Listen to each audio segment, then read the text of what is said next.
Tita Papa. So, standby lang kayo at abangan nyo kung paano ko siya lulutuin dito sa aking Big Kitchen. See you! Hello, magandang araw sa inyong lahat. Narito naman ang inyong lola na magluluto na naman ng tinapay. So, ang tinapay na ito ang pinakamasarap na tinapay na yata na aking nagawa. Napakadali at napakasimple lang ng kanyang mga ingredients. So, dito ay gumamit ako ng bread flour at ng organic na wheat flour. I-mix ko lang siya with egg, with butter, at itong ating pangpaalsa na, ayan, ang pangalan niya ay, ayan, basahin nyo na lang, hindi ko mabasa. So, yan lang yung ating ginawa, at may konting gatas at tubig, at imimix lang natin sila hanggang sa makagawa tayo ng dough. So, napakasimple, napakadali, at napakasarap, lalo na pag mainit pa. So, dito, atin na siyang aalsahin. Ito yung first time na siya ay aalsa. Ira-rice natin siya ng 1 oras hanggang sa magdoble na yung kanyang laki. So, dito, ayan na siya. Umalsa na siya. Inalis na natin siya sa oven. Mainit kasi yung oven, kaya doon ko siya nilalagay. So, need natin na paalisin o i-punch para mawala yung kanyang hangin. So, kailangan natin gawin yun. So, dito ay atin na siyang i-mold para maging ready na siya sa ating second rest. I-rest pa ulit natin siya ng 30 minutes. Pero siya ay nakamolde na kung ano ang gusto mong gawin sa kanya. Kung gusto mo siyang gawing loaf bread, gusto mo siyang gawing pandesal, it's up to you.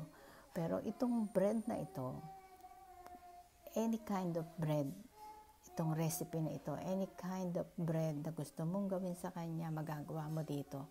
At perfect na perfecto ang ingredients na ginamit natin dito. So, if you want to know kung ano ang ingredients, just comment down below and ask me kung ano ang ating ginamit at ibibigay ko sa iyo. Okay?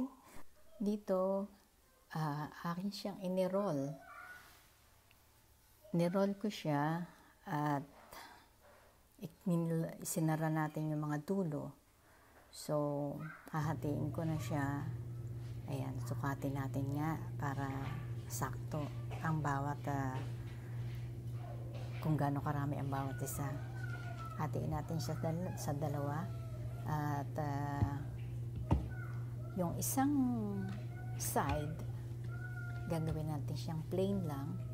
At yung isang side, lalagyan natin ng design. Yung isang piraso, lalagyan natin siya ng design para meron tayong ibang choice, meron tayong ibang design para sa ating tinapay. So, dito, ang ginawa ko nga sa kanya ay loaf bread. Tsaka na natin gawin yung pandesal pagka kasi nasubukan ko na siya ngayon na kung gaano talaga kaganda itong ingredients na ito. So, sa susunod, pwede na tayong gumawa ng pandesal nang hindi tayo kinakabahan. Or maybe, gagawa pa tayo ng ibang klase na tinapay gamit ang ingredients na ito. Pwede tayong gumawa ng ubi pandesal gamit ang ingredients na ito. Maglalagay lang tayo ng pangkulay, or pwede tayong gumawa ng cheese pandesal. Maglalagay lang tayo ng queso. It's up to you kung ano ang gusto mong gawin. Basta yung recipe na ito, yun lang yung gagamitin mo para makagawa ka ng iba't ibang klaseng tinapay. Alright? Ayan. So, continue lang yung ating ginagawa para ready na natin siya. Pagkatapos niya, nilalagay ulit natin yan sa oven. So, yung ating oven, hindi siya open, ha? Hindi siya nag-umaandar. Basta nilalagay ko lang siya sa oven dahil nga kulob yung lugar na yun. Malamig kasi dito sa loob ng bahay.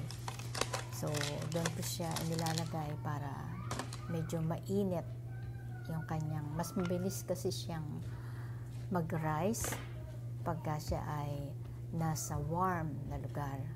So, need natin ng warm na lugar at yung oven ang perfect na lugar para sa ating tinapay. So, just continue the procedures para sa ating bread and then it's ready to cook. Let's go. So, ito na nga, lalagyan natin ng oatmeal yung ibabaw ng ating tinapay para siya ay may konting design. Pwede rin lagyan siya ng ibang klase na seeds kung gusto mo para lang meron siyang design. At ang tinapay na ito ay very healthy dahil nga wheat flour ang ating ginamit. So, ito ready na siya. Naparest na natin ng 30 minutes. So, umalsa pa siya. Umalsa yan, tumaas pa yan. So, yan, ready na natin. Ibe-bake na natin siya in 35 minutes. So, 35 minutes ko yan i-bake in 350 Fahrenheit. So, tignan natin ang result. See the result. Oh, napakaganda talaga niya. Oh. Sobrang tuwan-tuwa talaga ako dito sa tinapay na to. Perfect na perfect. So, that's it for today. And thank you so much for watching. And see you all tomorrow. Bye-bye. Tara, kain na with coffee. Bye.